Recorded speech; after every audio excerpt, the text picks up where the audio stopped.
The base is a clandestine white supremacist paramilitary network that came into existence in the late 2000s.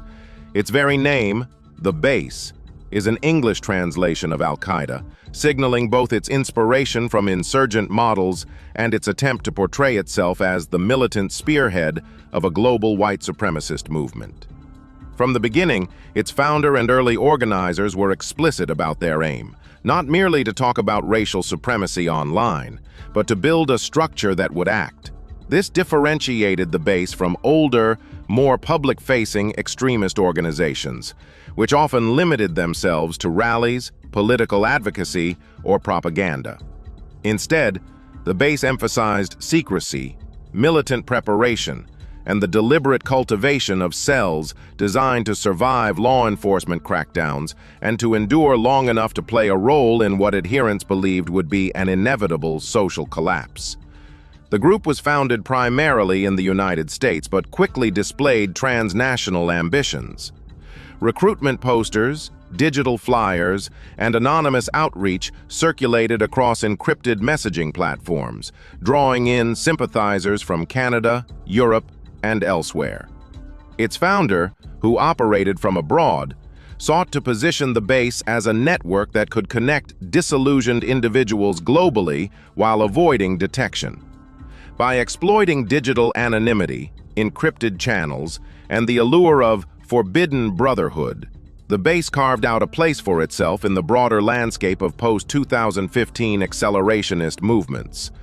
At its core, the base adhered to the ideology of white supremacy, the belief that white people are superior and must preserve dominance against imagined threats from multiculturalism, immigration, and diversity.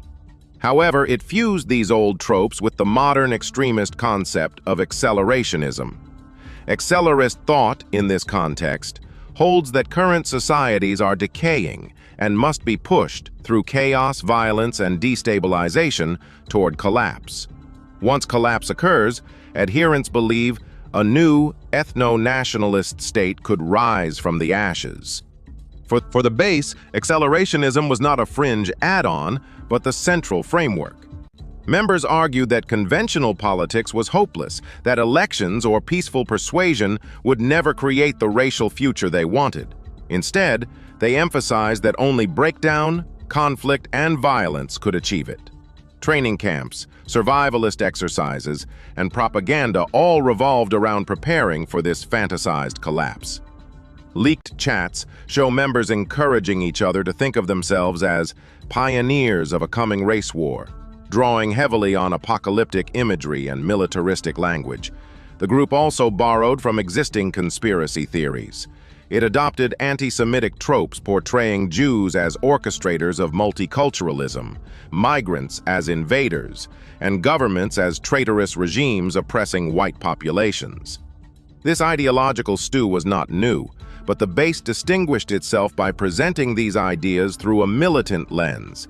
Adherents were not simply supposed to believe, but to prepare.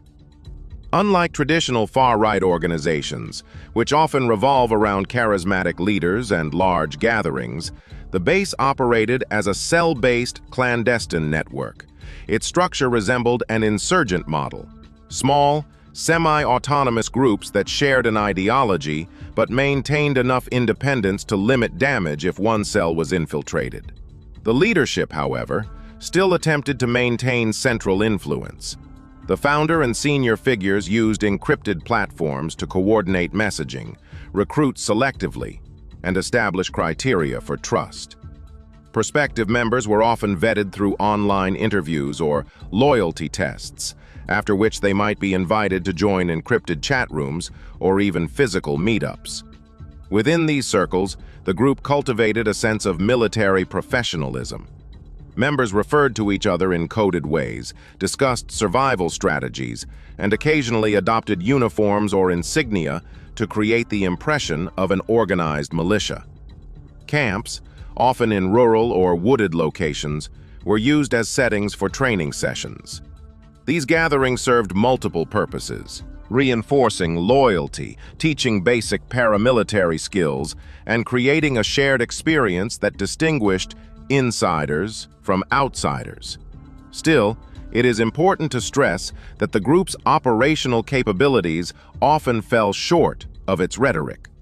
While some members did acquire weapons and train, and while there were isolated plots linked to the group, much of its activity consisted of online propaganda, discussions, and aspirational planning rather than fully realized campaigns. The base's recruitment methods combined modern digital tactics with old-fashioned appeals to masculinity and belonging. The internet was its lifeblood. Anonymous forums, encrypted chat apps like Telegram and Wire, and hidden channels served as its primary gateways. Recruitment posters often featured dark, militaristic imagery alongside slogans about honor, brotherhood, and preparing for collapse. Potential recruits were targeted for their disaffection. Young men feeling alienated from mainstream culture, angry at social change, or yearning for significance often proved vulnerable. The group promised them identity, purpose, and action. Unlike more mainstream extremist groups, which might simply encourage participation in protests or political rallies, the base framed itself as a real army in waiting. That framing was intoxicating for individuals already steeped in online subcultures of violence. Propaganda materials also drew on aesthetics that glorified toughness and war. Masked men in camouflage, weapons displayed as symbols of empowerment, and forests or mountains as backdrops for survival training. This presentation was deliberately designed to tap into long-standing militia fantasies in the US and to overlay them with an explicitly racist and accelerationist ideology. One of the most alarming aspects of the base was its investment in paramilitary-style training. Members held secret camps where they practiced firearms handling, navigation, and guerrilla-style maneuvers. These sessions were meant to build cohesion and practical readiness for what they believed would be coming civil. Training was not purely military. Members also discussed survival skills, such as living off the land, securing supplies, and building makeshift shelters. This dual emphasis on weapons and survival reflected the group's worldview. They envisioned themselves as guerrilla fighters who would outlast societal collapse in hidden camps, emerging stronger while others perished. Law enforcement later infiltrated some of these camps, exposing them as less sophisticated than the propaganda suggested. However, even limited training is dangerous because it fosters confidence, normalizes violence, and creates hardened bonds between participants. Moreover, the symbolic impact, young men gathering secretly to train for war against their society, is itself destabilizing, regardless of whether those plans are ever fully realized. Like many extremist movements in the 21st century, the base relied heavily on encrypted communications. Telegram channels, password-protected forums, and encrypted email were staples of their operations. Leaders understood that open platforms like Facebook or Twitter made them vulnerable to detection, so they intentionally shifted to spaces designed for secrecy. These encrypted communications allowed members across different continents to feel connected, to coordinate propaganda campaigns, and to maintain morale even as members were arrested. Encrypted channels also became spaces where more radical rhetoric could flourish without fear of moderation. The very act of secrecy enhanced members' sense of exclusivity. To belong to the base was to be part of something hidden and elite. At times, the group even used encrypted platforms to stage media appearances.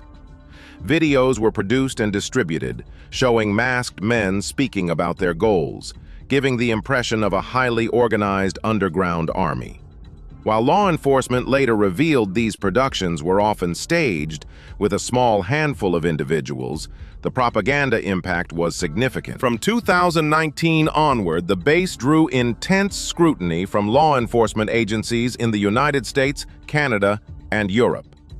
Arrests were made of members who attempted to acquire illegal weapons, plotted acts of violence, or sought to intimidate communities. In some cases, FBI informants and undercover officers infiltrated the group, gathering evidence of conspiracies.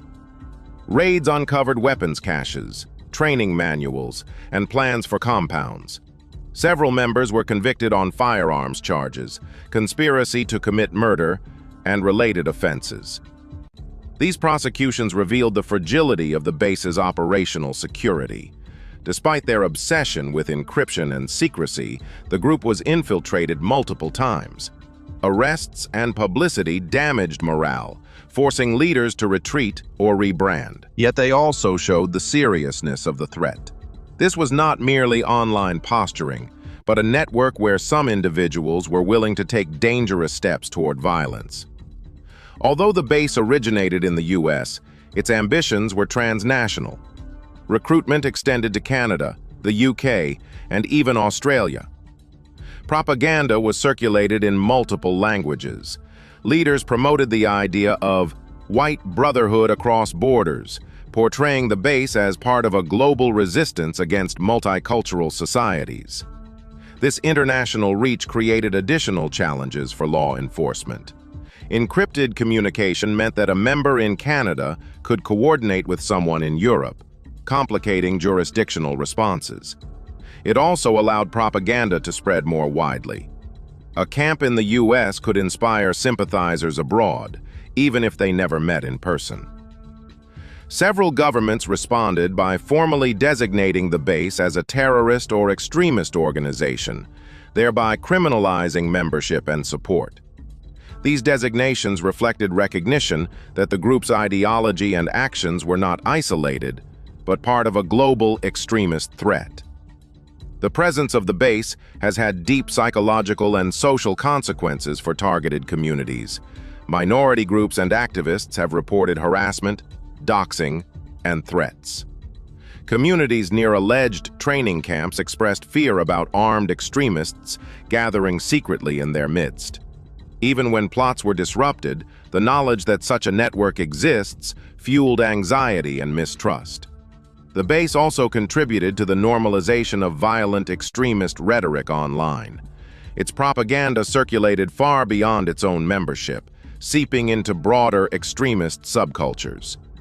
For young men already steeped in violent online culture, seeing masked men with rifles proclaiming themselves warriors for the race could be both inspiring and dangerous. By the early 2020s, the base had been severely weakened by arrests, infiltration, and public exposure.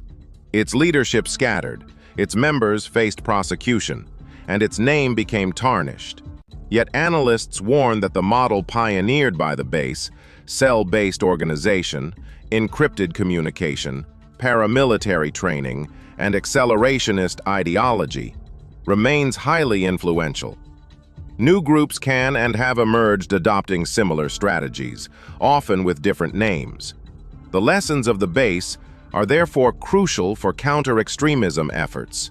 It illustrates how modern extremist groups exploit online anonymity and encrypted technology, recruit disaffected individuals with promises of belonging and action, use paramilitary symbolism and training to create cohesion, pose risks not only through direct violence but through intimidation and the spread of ideology. Disrupting such networks requires not only police action, but also long-term prevention, counter-messaging, education, and programs that offer alienated individuals alternative sources of meaning and identity. The base was not the largest extremist group, nor the most capable. Yet its very existence, an explicitly white supremacist, accelerationist paramilitary network, was a warning sign of the evolving landscape of violent extremism in the 21st century. Its emphasis on secrecy, survival, and preparation gave it an aura of seriousness that attracted recruits and alarmed authorities. Its arrests and decline demonstrate the effectiveness of law enforcement, but also the resilience of the extremist ecosystem that continues to regenerate in new forms. Understanding the base requires seeing it not just as a single organization, but as a symbol of the dangers that emerge when extremist ideologies meet digital technology, social alienation, and a romanticization of violence. Its story is both a cautionary tale and a case study for how societies must remain vigilant, resilient, and committed to dismantling hatred wherever it seeks to build hidden camps in the shadows.